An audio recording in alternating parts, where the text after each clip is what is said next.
Tidak mengasah pisau di hadapan hewan yang akan disembelih. Karena ini akan menyebabkan dia ketakutan sebelum disembelih. Ya. Kalau sudah takut, stres, nanti mempengaruhi dagingnya nanti akan kita makan. Mungkin tidak enak apa-apa gitu ya. Ya. Dari mana keterangan ini? Hadis riwayat Umar radhiyallahu anhuma yang diriwayatkan oleh Imam Ibnu Majah dan Imam Ahmad. Begini kata Rasulullah, amara Rasulullah sallallahu alaihi wasallam bihaddis syafar wa antuwaro anil bahaim. Yang artinya Rasulullah sallallahu alaihi wasallam memerintahkan untuk mengasah pisau setajam mungkin dan tanpa memperlihatkan pisau itu kepada hewan yang akan disembelih. Nah, ini hadis ini. Menghadapkan binatang itu ke arah kiblat. Tuh. Yang mau dibunuh diarahkan ke arah kiblat. Gimana caranya Pak Oto? Jadi ini kalau kiblatnya di sini, kepalanya di sini, berarti orangnya di sini ya. Jadi kambingnya itu dihadapkan ke kiblat. Umpamanya kita ini kambing, baringnya di sini, kepalanya dihadap ke sini. Berarti nyembelihnya dari sisi sini. Ini sunnah. Andaikan tidak dilakukan seperti itu karena kesulitan, ya tetap esa binatangnya. Tapi berbeda kalau namanya sunnah itu kalau dilaksanakan dia sempurna pahalanya, Pak.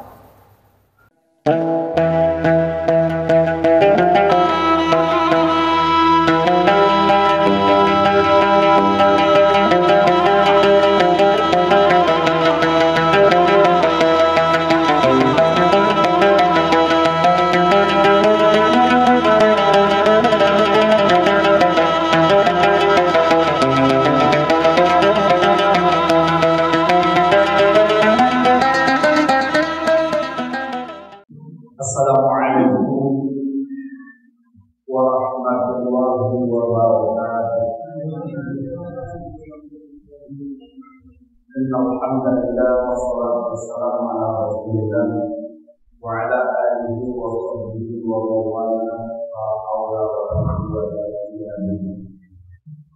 Wa ba'du.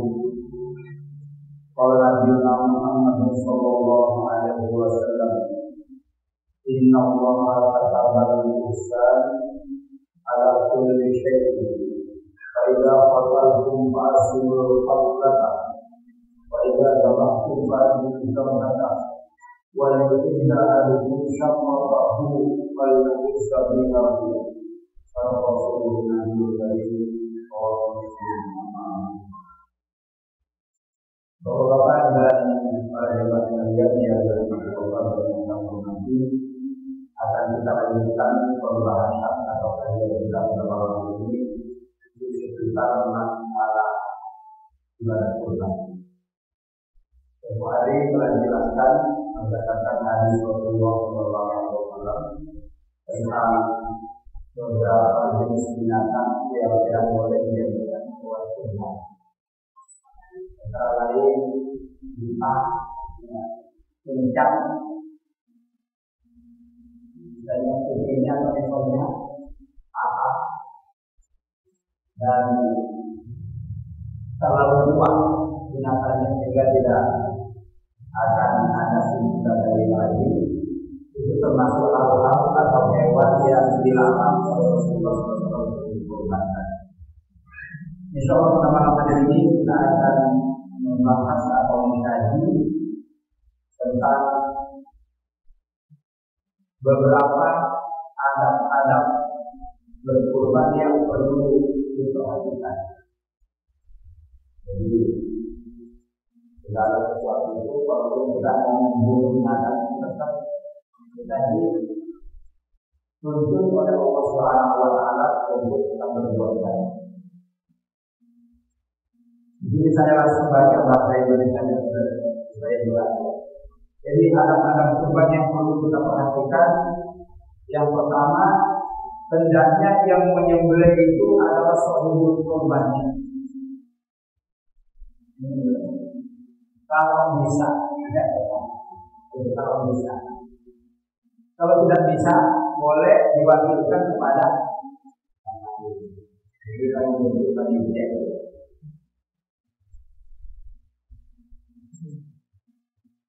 Jika tidak mampu maka bisa diwakilkan kepada orang lain, dan sahibul kurban diusahakan ikut menyaksikan hewan kurbannya.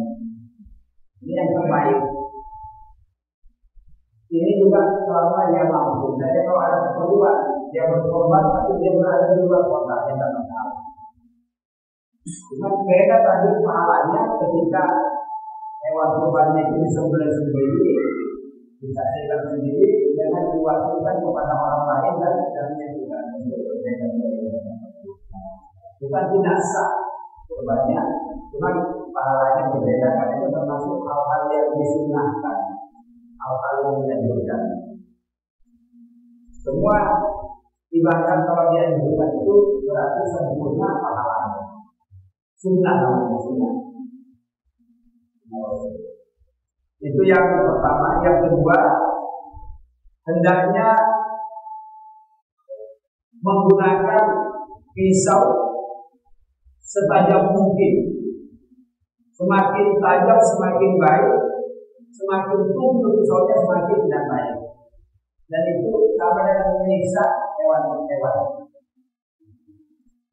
Hal ini dipertegas di dalam sebuah hadis Rasulullah SAW, bagaimana yang saya baca di awal tadi.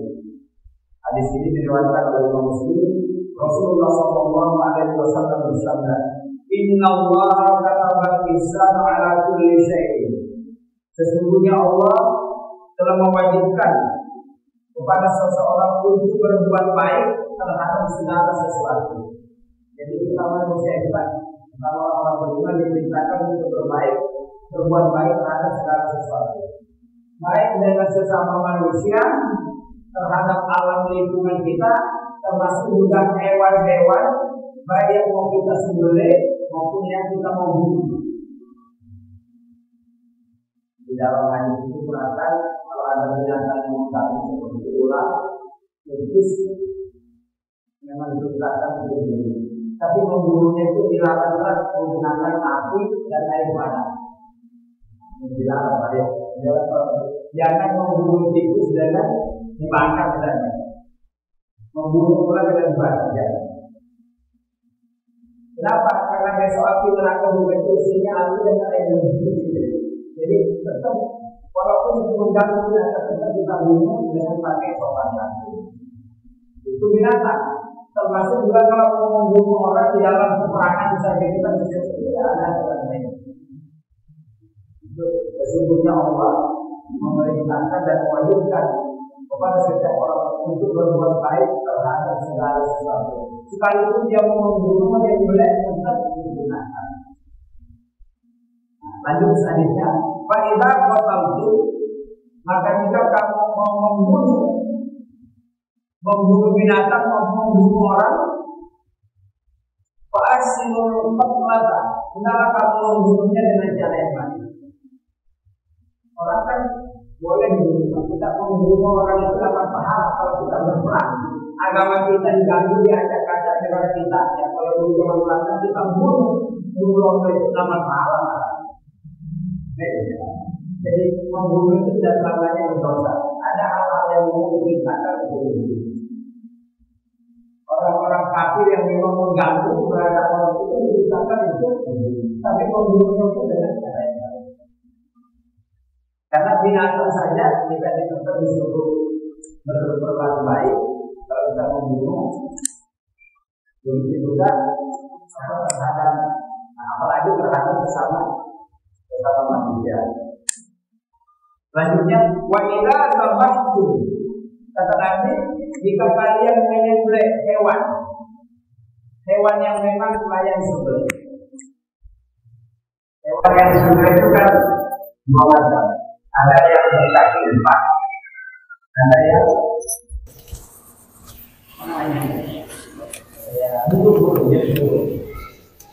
yang kalah.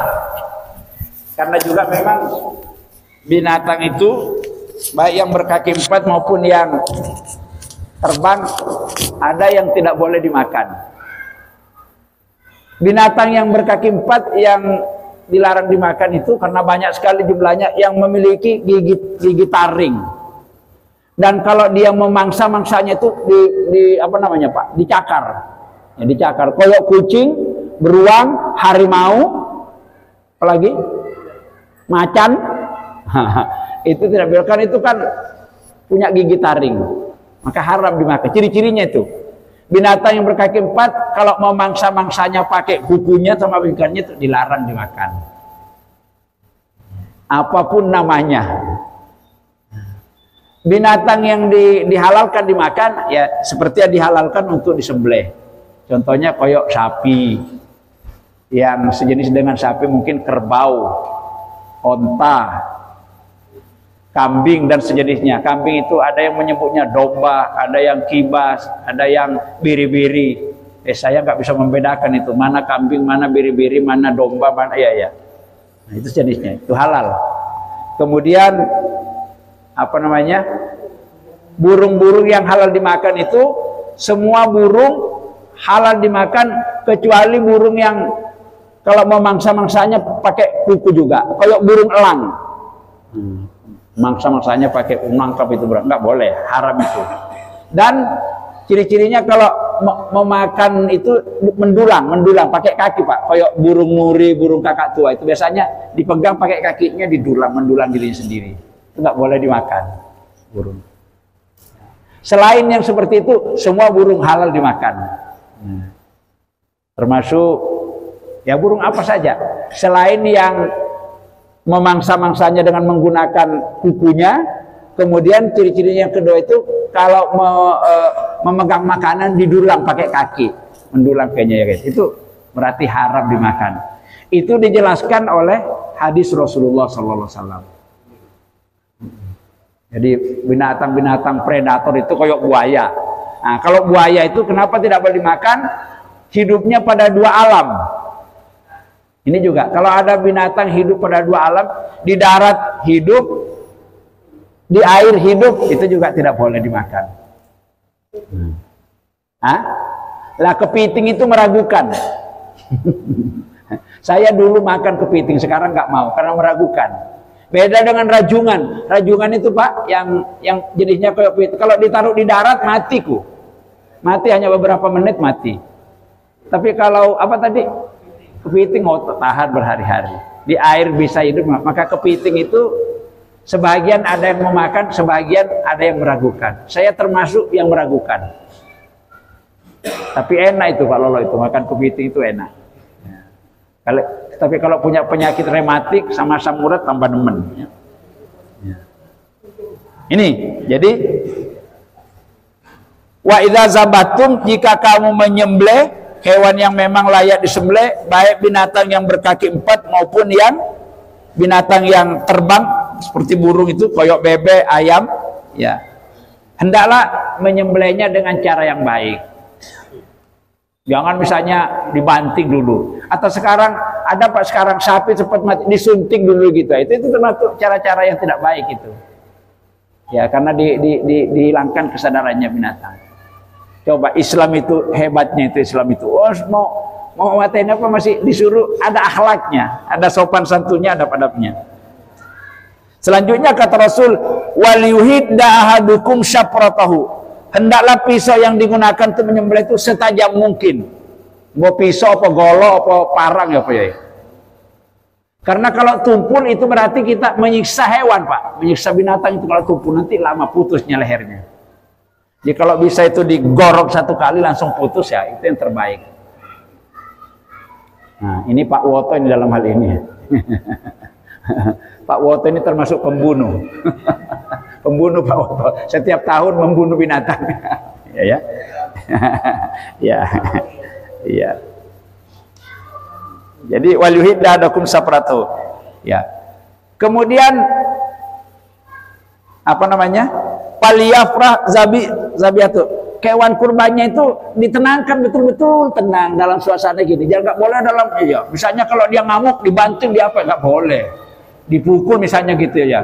Sudah mau dibunuh disiksa dulu, jangan. Itu sopan santunnya, toto kromonya di dalam kita menyembelih hewan kurban. Hadis yang saya jelaskan ini berasal dari riwayat Imam Muslim. Yang berikutnya, yang ketiga, nanti kita bisa berdiskusi. tidak mengasah pisau di hadapan hewan yang akan disembelih. Apalagi sapinya sudah, wah ini pisaunya ditajam, itu ngerti tuh Pak, ngerti. Ditakut-takuti. Jangan.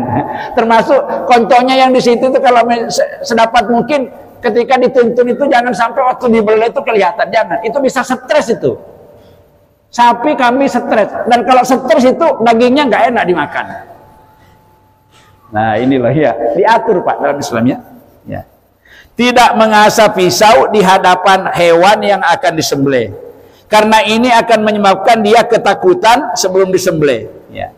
Kalau sudah takut, stres, nanti mempengaruhi dagingnya nanti akan kita makan. Mungkin tidak enak apa-apa lagi gitu ya. Ya. Dari mana keterangan ini? Hadis riwayat Umar radhiyallahu anhuma yang diriwayatkan oleh Imam Ibnu Majah dan Imam Ahmad. Begini kata Rasulullah, amara Rasulullah sallallahu alaihi wasallam bihaddis syafar wa antuwaro anil bahaim, yang artinya Rasulullah sallallahu alaihi wasallam memerintahkan untuk mengasah pisau setajam mungkin dan tanpa memperlihatkan pisau itu kepada hewan yang akan disembelih. Nah, ini hadis ini. Jangan diperlihatkan. Jangan kalau seperti kita marah sama orang, ayo Reno, ikilo bagianmu, awas ya. Jangan sapi kambing jangan dibegitukan. Ya. Nggak usah dibegitukan, dilihat sendiri aja temannya dibelah itu udah bisa stres itu Pak. Jadi kalau bisa itu jauh-jauh, jangan didekatkan waktu digorok itu ya. Ya. Nah, karena sapi itu kan tajam penglihatannya, kambing juga tajamnya ya. Nah, bahkan lebih tajam dari kita. Nah, itu diperlihat-lihatkan kawannya dibunuh itu ya bagaimana ya? Nah, maka biasanya sering ada yang tadinya tenang, begitu temannya dilihat gini, kadang-kadang lari gak karu-karuan. Ya, tahun yang lalu saya lihat di video itu tadi kampung mana itu, sapinya lepas Pak, menghajar anak kecil itu babak belur, dituanduk gini ya.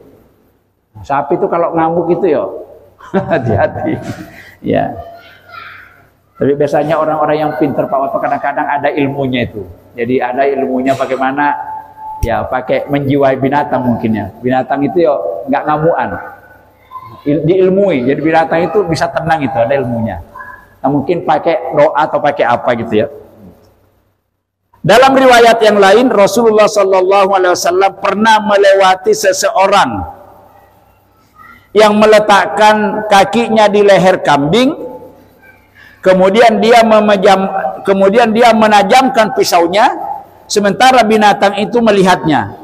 Lalu beliau, maksudnya Rasulullah sallallahu alaihi wasallam bersabda yang artinya, "Mengapa kamu tidak menajamkan pisaumu sebelumnya? Apakah engkau ingin mematikan sebanyak 2 kali?" Ya, menyembelih binatang 2 kali itu termasuk hari yang dilarang. Nah, makanya kadang-kadang Pak terjadi kalau ayam sudah dibelai dikirain mati, ternyata masih hidup sampai 1 hari lagi ya, karena di sini belum putus. Nah, makanya kalau syaratnya sembelihan dianggap sah menurut Islam, ini tenggorokannya putus. Sini kan ada pipa ya Pak Win, pipa itu loh apa namanya, tenggorokan ya. Nah, itu kalau dibelai baik sapi baik apa itu harus putus itu. Kalau nggak putus nggak mati desanya, hidup lagi. Nah, makanya di sini, ya, makanya rata-rata perintahnya baik menyembelih binatang berkaki 4 maupun binatang yang burung tadi itu selalu di sini. Nggak boleh disembelih pahanya diketok misalnya itu, atau tangannya diketok, nggak boleh, harus di leher, karena ini cepat mati. Nah, yang keempat masih tata tertib atau adab-adab menyembelih binatang, menghadapkan binatang itu ke arah kiblat. Tuh, yang mau dibunuh diarahkan ke arah kiblat. Gimana caranya Pak Oto? Jadi ini kalau kiblatnya di sini, kepalanya di sini, berarti orangnya di sini ya. Jadi kambingnya itu dihadapkan ke kiblat. Umpamanya kita ini kambing, baringnya di sini, kepalanya dihadap ke sini. Berarti nyembelihnya dari sisi sini. Ini sunnah. Andaikan tidak dilakukan seperti itu karena kesulitan, ya tetap esa binatangnya. Tapi berbeda kalau namanya sunnah itu kalau dilaksanakan dia sempurna pahalanya Pak. Dihadapkan ke kiblat. Sama kalau kita tidur. Tidur itu kita kepalanya di timur, kepalanya di barat dengan menghadap kiblat beda. Jadi kalau kita tidur di malam hari kita menghadap ke kiblat itu pahalanya tidur itu berbeda dengan menghadap sembarangan, dengan menghadap ke kiblat. Begitu semuanya, berwudu, berdoa dan seterusnya itu sunahkan.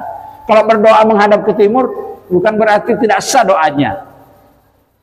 Sah, karena itu hanya sunnah. Tapi kalau sholat menghadap ke timur, kakinya satu menghadap ke Amerika, ke Australia, ya dipertanyakan itu sholatnya. Karena kalau kita sholat itu seluruh anggota tubuh ini kami pakai semuanya menghadap ke kiblat. Nah ini termasuk ketika kita mau menyembelih masih diarahkan sampai ke sini. Yang kelima, membaringkan hewan di atas lambung sebelah kiri. Ya, betul ya Pak Oto ya? Di atas lambung sebelah kirinya. Hewannya dibaringkan, ditidurkan. Baik sapi maupun kambing. Kalau tidak menyulitkan, kalau seandainya menyulitkan, apalagi sapi itu mengkhawatirkan naik ngamuk nanti, ya udahlah. Ini sunnah, sunnah membaringkan hewan itu di atas punggung sebelah kirinya. Ya. Nah, ini hadis ini diriwayatkan oleh Imam An-Nawawi ya, An-Nawawi.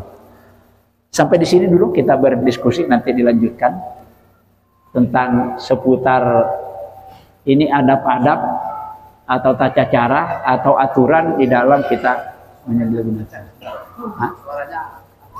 Iya, dimengertikan satu. Iya, satu. Oh iya ya. Monggo mungkin ada pertanyaan Pak Iman, Pak Win. Ya Pak Margita, monggo.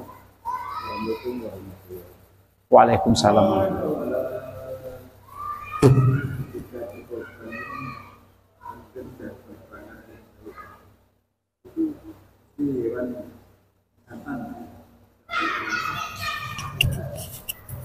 Gimana?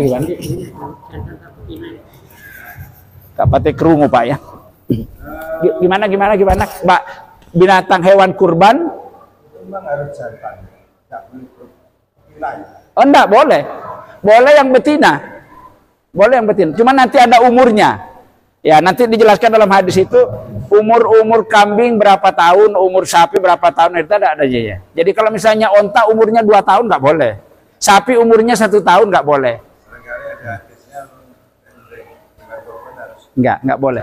Cuman begini, istilahnya secara akal, ya nek yang betina disembelih Pak eman Pak. Karena kan bisa pembudidayaannya nanti itu kan nek betina kan bisa meteng. Nek sing lanang, sapi lanang itu kan enggak, ya. Jadi eman. nanti kalau semuanya disembelih sampai berita, nggak bisa beranak lagi nanti seperti itu. Jadi tetap sunnah, disunnahkan menyembelih hewan yang lanang, baik yang burung termasuk apa namanya binatang gitu, sunahkan. Termasuk untuk digunakan ibadah kurban maupun hewan akiko yang bayi yang baru lahir itu, begitu. Tapi boleh yang betina, tapi lebih besar pahalanya kalau pakai yang ini. Ya, biasanya juga kalau yang betina itu terus meteng ada bayinya, kebanyakan orang nggak mau makan. Di daerah saya begitu Pak, kalau nyembelih binatang, sapi misalnya tiba-tiba ada anaknya, nggak mau makan orang. Katanya baunya nggak enak, amis apa gitu ya. Padahal menurut Islam, bayinya yang di dalam itu, janinnya itu, kalau sudah disembelih induknya, bayinya boleh dimakan, nggak usah disembelih lagi Pak Oto. Begitu ketentuannya dalam hadis. Nyembelih sapi, kambing, tiba-tiba ada anaknya Pak Win. Umurnya katakan masih 4 bulan dalam kandungan, boleh anaknya dimakan, nggak usah disembelih lagi. Dengan menyembelih induknya itu anaknya, ya cuman lagi-lagi Pak eman Pak, ya eman. Sementara kalau ditunggu sampai melahirkan itu kan seperti itu. Gitu. Monggo yang lainnya, Pak Lolo, silakan Pak. Assalamualaikum warahmatullahi wabarakatuh. Apa? Kata, ya, kodok ya. Kata atau kodok ya. Nah itu tadi. Ampebe, kata itu termasuk ampebe. Tapi ada yang makan.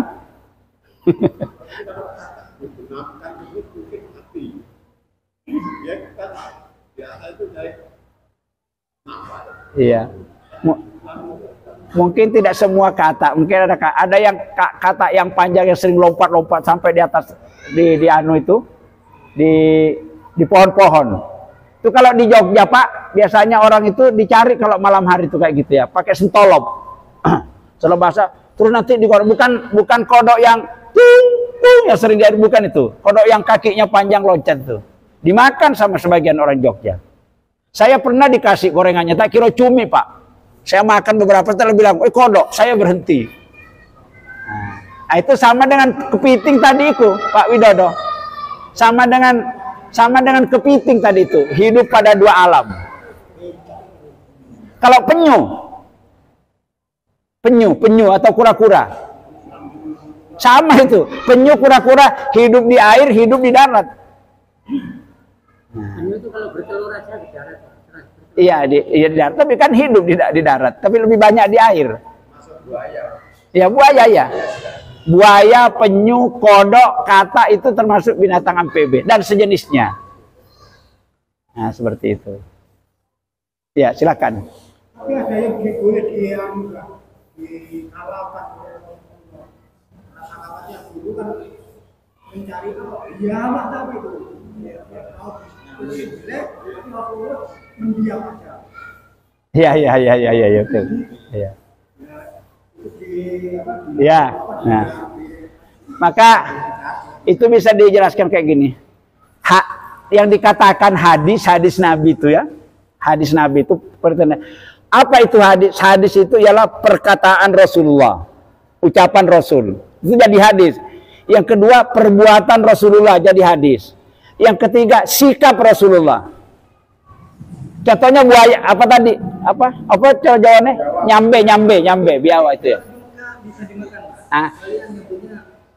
Iya, ini kasusnya begini. Di zaman Rasulullah ada seseorang disembelih nyambe itu. Rasulullah tahu Rasul. Rasul tidak mengatakan jangan kamu makan. Rasul juga tidak mengatakan silakan makan. Ya diam, Rasul diam. Sikap Rasul. Ini jadi hadis. Dengan demikian, khusus binatang nyambe itu, ulama berkesimpulan kalau mau dimakan, ya silakan. Kalau tidak mau makan karena jijik, ya silakan. Halal. Karena seandainya haram, pasti Nabi mengatakan jangan. Jadi kalau tidak ada larangan boleh ya? Jadi kalau tidak ada yang melarang boleh. Ya gitu tidak ya. Sesuatu yang tidak ada perintah dan tidak ada larangan boleh saja. Hukumnya namanya mubah. Selama tidak menimbulkan masalah. Kalau menimbulkan masalah itu bisa jadi haram nanti. Nah seperti itu. Hal-hal yang tidak sikap Nabi itu yang tidak dihalalkan tidak boleh tayam. Ya. Cuman kalau meragukan, kata Nabi, kalau ragu-ragu tinggalkan yang meragukan. Kalau jijik juga, jangan dimakan kalau jijik. Kalau kita jijik haram. Pak Woto, kalau kita sudah jijik terhadap itu haram itu ya. Kasus saya pernah di Wonosobo, Jawa Tengah. Wonosobo, Jawa Tengah. Waktu itu masih kuliah di Jogja dulu, berlibur saya. Ada peringatan Isra Mi'raj, diajak saya sama teman kuliah di Wonosobo itu. Nginep 2 hari 2 malam. Rata-rata daerah Wonosobo, Banjarnegara saat itu Pak, orang bikin tambak. Kolam yang bikin tambak. Isinya lele, ada ikan mujair, ikan gurame, tapi bikin jamban di atasnya. Bikin kakus di atas gini ya. Jadi kalau pagi itu orang gitu ikan mujairnya rebutan ya gini ya. Makan kotorannya orang, rata-rata begitu. Tapi orang di sana nggak jijik, sudah terbiasa nggak jijik. Saya yang nggak terbiasa mana mau saya ya jijik saya ya. Jijik. Kalau kita jijik itu haram. Wa yuharrimu alaikumul khaba'ith, itu kata Quran itu ya. Diharamkan oleh Allah kamu memakan semua makanan walaupun halal tapi kamu jijik karena nanti nggak enak kalau jijik. Seperti saya suruh makan bebek, mana mau saya makan bebek dari kecil, muntah Pak saya kalau makan bebek karena jijik. Saya ingat nek nyosor di itu ingat itu, saya nggak mau saya makan bebek kecuali kalau tidak tahu. Nah, seperti itu. Termasuk bekecot, Pak. Bekecot itu ada orang yang sangat jijik, padahal itu enak. Enak ya? Enak, Pak. Dua dari. Seafood bekecot ya? Bekek yang suka sering dimakan bebek itu ya? Bebek juga suka. Kalau bebek makan bekecot itu telurnya besar-besar. Ya nggak apa-apa Pak. Terus, tapi itu kalau dikeringkan enak. Banyak orang yang karena melihat jalannya terus dia berlendir itu. Jijik. Tapi ada yang betul-betul enak. Saya. Ya apa Pak? Bekecot itu Pak. Halal apa tidak Pak Win? itu bahan itu kan hidupnya di darat ya? Ya boleh selama tidak jijik. Hah? 15 hari besar. Dari keluar itu 15 hari besar. Iya. Kayak cacing ya apa cacing itu? Gimana Pak cacing? Ternyata itu masuk terong itu cacing ya, Pak. Iya. Pak jijik. Pak Win, di laut itu ada ikan persis kayak ular. Kayak ular ya banyak gini kalau jalannya tapi iya namanya apa itu? Bunyi kena gitu ikan namanya. Itu halal dimakan karena ada hadis Nabi, laut itu semua ikan yang ada di laut itu halal semua dimakan walaupun bentuknya berbentuk ular, bentuk apa dihalalkan Nabi. Ya. Seperti ikan lumba-lumba apa itu ikan hiu ikannya halal semua. Laut itu walaupun kelihatannya kayak ular. Malah enak itu dimakannya katanya. Tapi kalau jijik ya saya jijik nggak saya makan itu. Ikan apa tadi namanya? Ya ikan terung. Panjang Pak kayak ular. Jadi kalau sudah jijik jangan mokso ya udah dan nggak enak Pak. Nggak usah jauh-jauh saya di jalan Tunjungan itu loh, jalan Urip Sumaharjo. Di situ ada pernah saya diajak sama teman makan di situ lapar Pak. Apa namanya? Ya soto biasa, soto Lamongan. Tapi miliknya orang Cina. Setelah saya baca menunya itu di situ ada babi apa gini ada gini. Saya akhirnya muntah karena jijik. Bayangan saya jangan-jangan wajannya tadi yang pakai goreng pakai masak ini bercampur ya akhirnya. Padahal soto ayam, soto Lamongan itu muntah karena jadi semua makanan kalau jijik haram dimakan buat orang yang jijik itu, yang lainnya enggak. Seperti itu. Monggo, ada lagi? Monggo Pak Uto, silakan. Silakan. Tadi saya simak disampaikan kalau menyembelih binatang itu harus direbahkan atau dihidupkan. Ya. Sementara saya melihat sendiri Pak, waktu haji musim haji menyembelih unta. Menyembelih unta itu tidak dijatuhkan. Langsung di bawahnya bisa seperti orang ambil kelapa sawit itu. Jual gitu. Langsung kelepek gitu. Jadi orang yang gini, itu leher yang gini, sini yang gini. Pakai biasanya ya seperti apa ya? Yang macam banyak gitu. Karena dia yang depan ada. Kalau seluruh kayak sini, ini banyak sininya ada.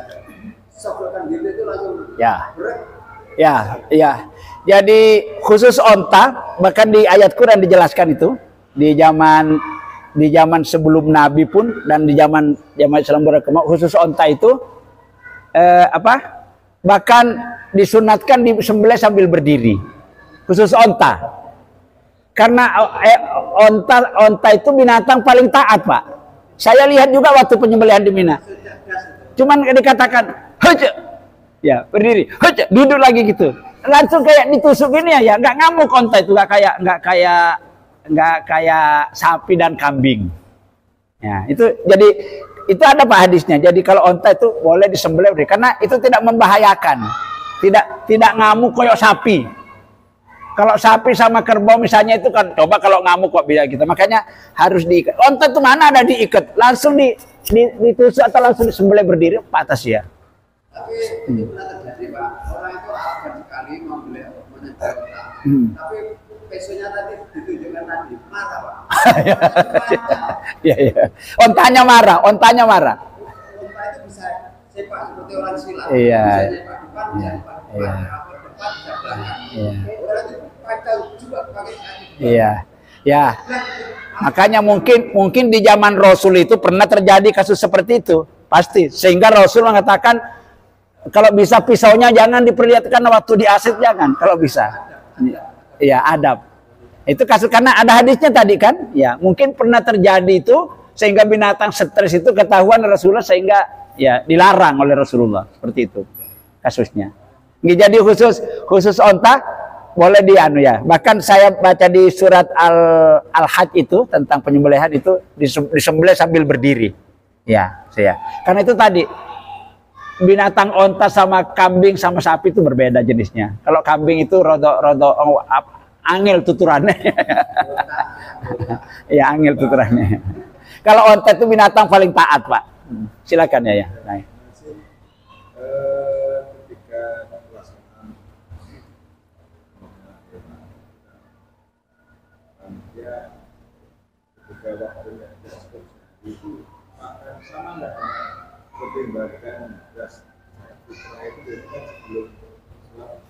Oh iya ya. Ya. Iya. Boleh. Jadi misalnya gini, kita foto. Besok ini kayaknya Idul Kurbannya hari Jumat. Kalau hari Jumat itu terus sapinya sama kambingnya banyak, disembelih mulai jam 8 pagi, ada kecenderungan tidak selesai sampai masuk waktu Jumat. Maka biasanya orang sebagian di Surabaya kalau Idul Adha terjadi pada hari Jumat, biasanya besoknya disembelih. Tapi boleh juga disembelih separuh dulu. Ya, misalnya diperkirakan ini sudah jam 10 berhenti karena mau orang mau Jumatan. Dilanjutkan besok juga boleh. Dilanjutkan 3 hari sampai sesudahnya masih boleh. Hari Tasyrik itu kan masih boleh ya. Seperti itu, Pak. Tapi yang paling abdol itu, sebelahnya yang paling abdol itu hari Idul Adha-nya itu. Ya. Kalau karena sesuatu dan lain hal, misalnya kita tidak bisa, boleh diambil hari kedua, ketiga, sampai hari keempat ya.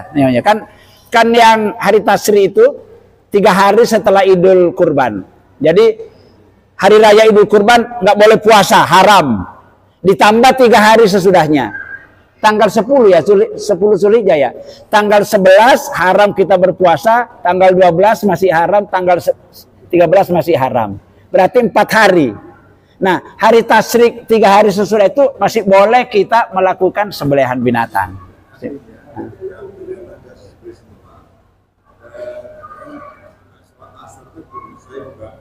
Oh, pendistribusiannya, pembagiannya ya.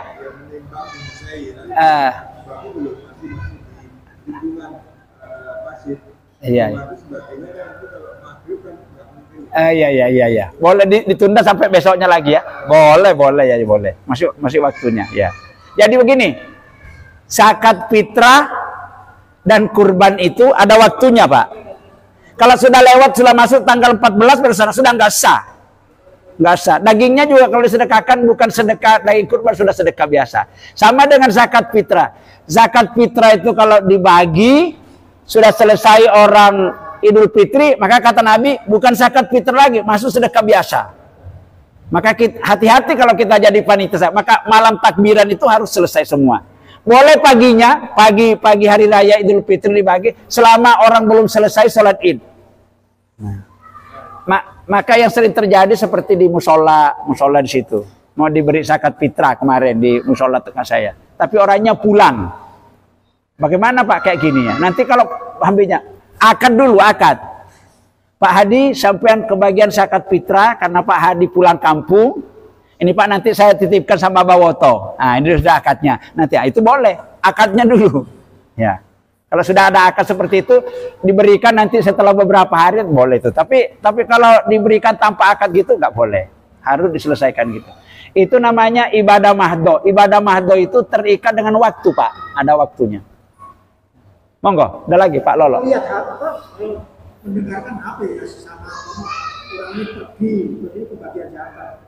Berarti dia itu bergerak, tapi terus kita ini muling kepada yang bersangkutan. Iya, di calling. Pak Iman sampean kebagian sampean pulang kampung calling ya. Sampean dapat bagian kurban ini Pak Iman. Ya. Saya titip sama Pak Margito ditaruh di kulkasnya. Sampean seminggu baru datang enggak apa-apa.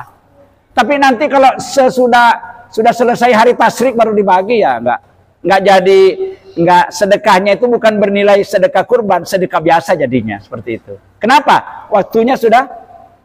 Nah, makanya ibadah itu salah satu tujuannya kita mendisiplinkan kita tentang pentingnya waktu. Nah, seperti itu. Ada lagi? Pak Hadi, ada lagi Pak Hadi? Ada Pak Oto, ada lagi? Pak Pur? Ya, oke.